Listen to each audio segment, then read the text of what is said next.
Chicago. Chicago. Yes, sir. The Bulls at it again. And you know they got the man who could really step back, Zach Lavine, back in the building, back in the house, trying to make some noise. Let's look at the transactions from last year. Let's see what makes them different from this year. For this year, it's on fire. It's Bull Magic. Get started. Draft pick. Pat Williams, drafted early. Everyone and their mother, including me, was scratching my head. Like, you really going to do this with the number 4 pick in the draft? Like, you really going to draft Patrick Williams? I seen some tape on the kid. I seen some games on the kid. They may have got the steal of the draft. He is an enigma. A guy that reminds me of a Kawhi Leonard mixed in with maybe a Jaylen Brown athleticism. Scary product. Great pickup for the scouts on the freaking Chicago Bulls. Kudos to you. I'm keying in because it was a great pick. Nice move to pair up with Zach Lavine. Next up, Devon Dotson is signed. 2-way contract from the Knicks. Knickerbockers, again, I like him.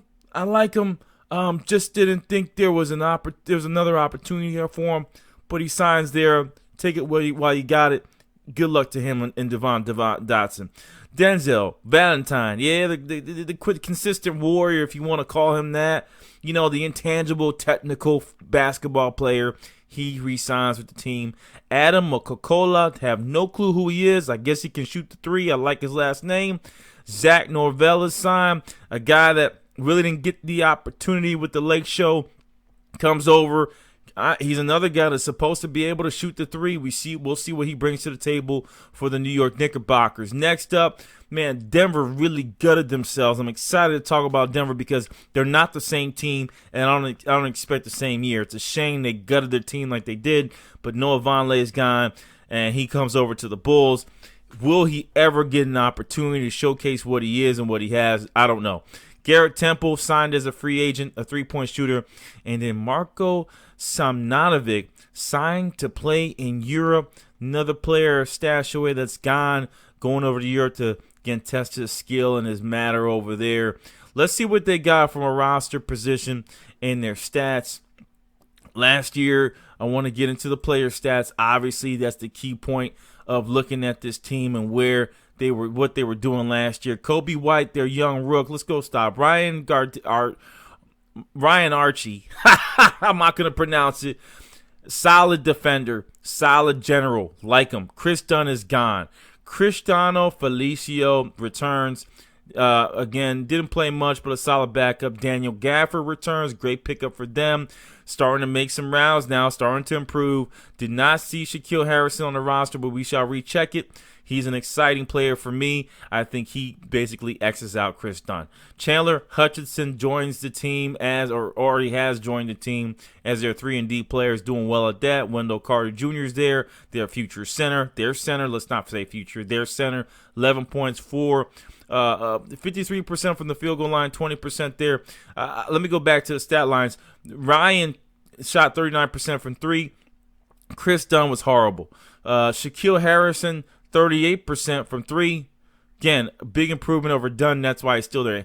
Chandler Hutchinson needs to improve from 3, but did a lot of the intangibles. You can see he's a stat filler, does it all. Wendell Carter Jr., rebounds 9, double-double guy, no doubt about it. Great pickup for them.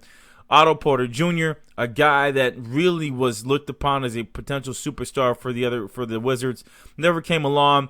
I think he's found a role here with the Chicago Bulls. 38% from 3, 12 points a game. He'll stay at that average. Luke Cornett, stretch 4, stretch 5, whatever you want to call him. Shot 28% from 3. Not much rebounding. Again, that's his role.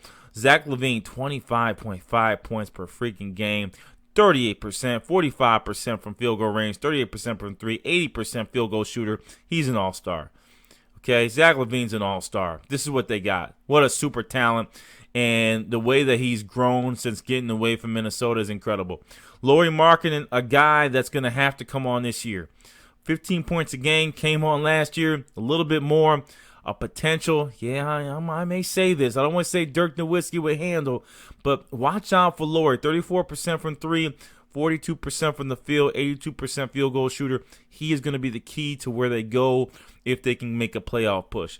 Adam Mokoka, have no clue, but all I see is 40% for three. I told you he can shoot the three-point land. It's there. Can't shoot a lift from the free throw line, but hey, he can shoot from three. Thomas Satoransky, the 6'7" point guard, whatever you want to call him, all-purpose, 10 points a game, going to be a key factor there. 43% from the field goal, 32% from three, 87% free throw shooter. That's a guy I like.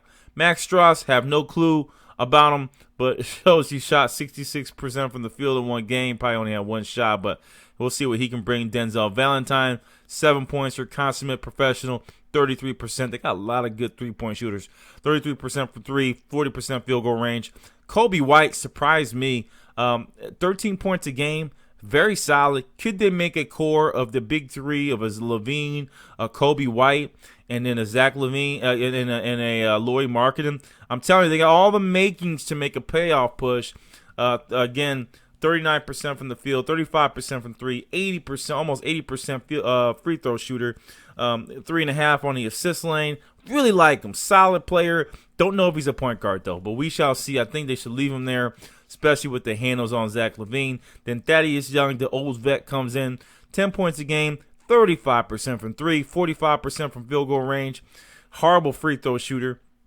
And then it's fill the stat line like Hutchison's supposed to. Now let's get into the current state of the Chicago Bulls. Their current roster, their current team, their current additions.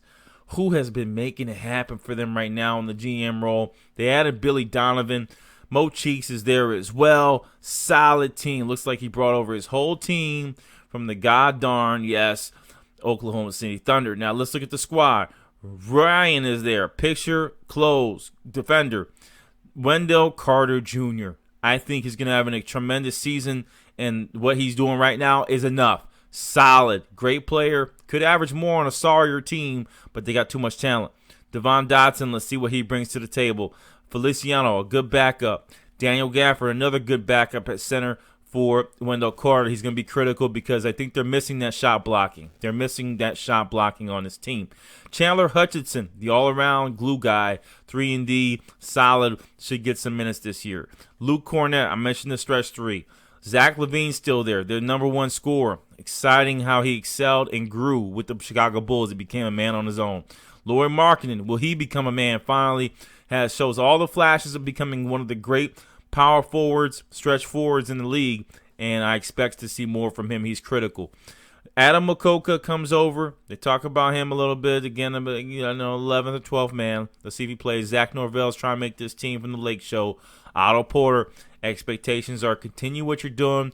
12 to 15 points per game. We'll do it, and you should be solid.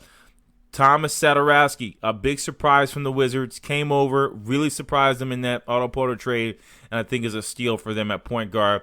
Can do it all. Nice pickup. Shimazu Shitu, okay, have no clue who that is. I won't talk to it. Garrett Temple comes in, the stretch three, a vet. Denzel Valentine joins the squad as a old man, old vet, technicality now. I like Denzel Valentine, solid player. It's not fast, it's not athletic, it's just smart, a smart player, and that's what you need. Noah Vonleh, like to see what he can do. Can he stretch into the center role and take over for Feliciano? I think he can. I think he has the size to, and that's his opportunity with the team. He should be a sleeper if he gets the minutes. Kobe White, tremendous talent out of North Carolina. Tremendous year last year. We'll see how he plays ball. And then we talk about Pat Williams. Big addition for this team. You add in Lauri, Kobe.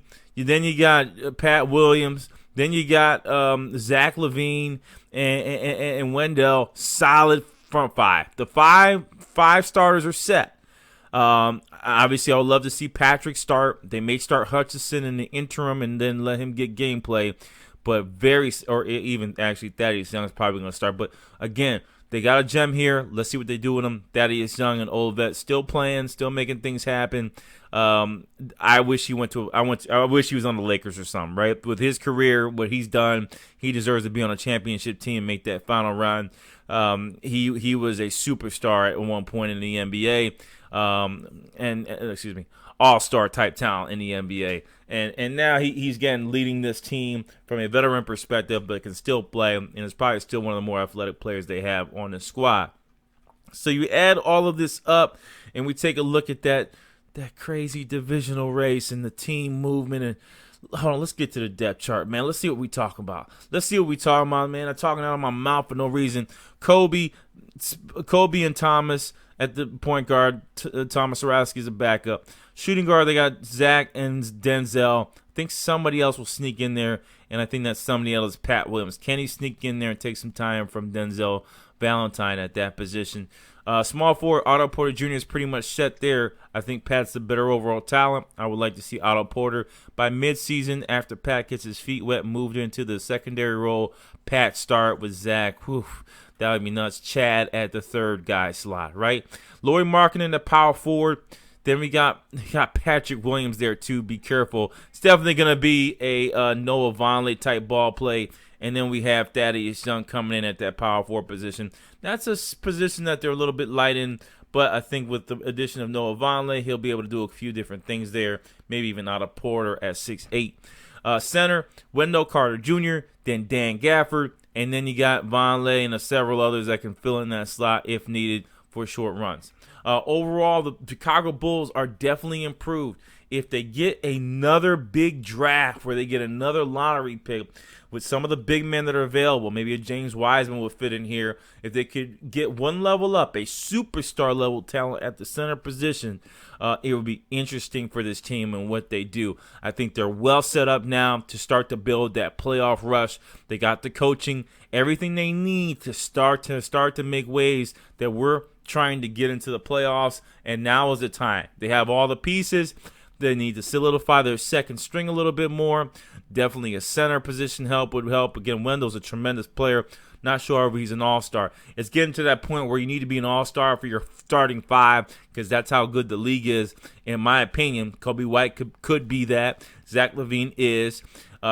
Patrick Williams, probably in year 2 or 3, we'll see that. Lauri Markkanen, I think we'll see this year if he becomes that. Wendell Carter Jr., potentially if he got the touches, but I just don't see it with the height. You know, I'm looking at Wiseman, all these 6'11", 7'1", between that range, killing it. He's a little bit shorter but longer type of player. Not sure if he's really a all-star type starter. But prove me wrong, Chicago Bulls, when I look at the divisions, the Atlantic, the Central, and the Southeast, I do think they're one of the better teams, probably in the third slot for the Central Division. Yeah, you heard it here first. Chicago Bulls may be the third slot in the Central Division. Do they make the playoffs this year? Boston, Brooklyn, Miami are in. Now there's all these different X factors, right? Can the 76ers play through, right? That'll be a 1, 2, 3, 4, all right? Will the Raptors return with their squad? Not sure about that. Right, that could be 5, or Orlando Magic could be 5. I like that team. Then you look at the bottom 2, and it's a race for the benches. Milwaukee, Indiana, and Detroit. I got them as the scariest, even with all the moves the Hawks made. Don't think they're there. It's going to be interesting to see. I don't see them as a playoff team. I see this as another rebuild year, but they're going to be in the hunt with these 3 teams down here. I'm paying respect to the vets.